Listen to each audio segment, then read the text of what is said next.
This is a biology AQA question, and it's all about the eyes, and it also includes a 6 marker. So I'm going to include tactics on how to answer 6 markers. So it goes straight into the 6 marker. It says the human eye can focus on objects at different distances. Figure 5 here shows how a clear image of a distant object is formed in a person's eye. 4.1 here says explain, that's our command word, how the person's eye could adjust to form a clear image of a nearer object. So this one's a distance, but how do they do a nearer object? So I would first take 1 minute of that 6 marks, and there's therefore 6 minutes, and annotate everything I know about the eye, all the key features that will help me answer this question. So I'll put about ciliary muscles, suspensory ligaments. I would remind myself that contracting of the ciliary muscles will go towards the lens, and then this is the retina where we're going to focus. So I picked out my keywords there.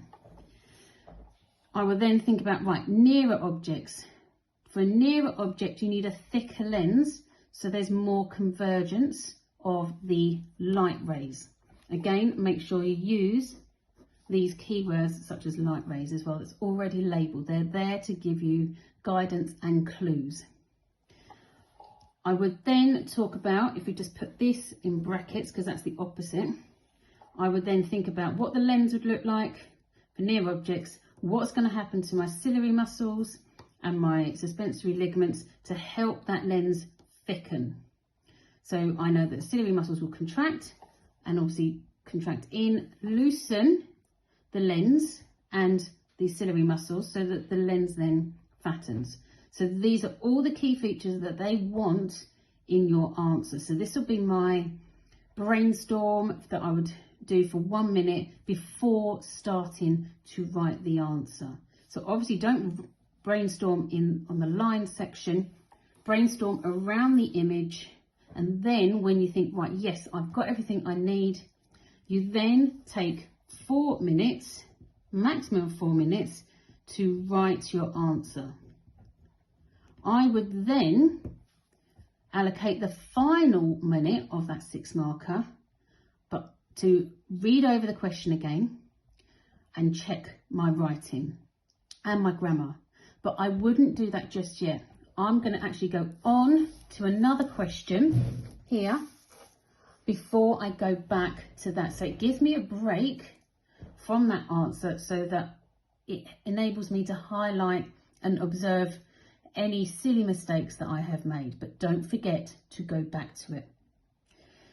Part 4.2 of this question, it says explain why a long-sighted person has difficulty seeing near objects clearly.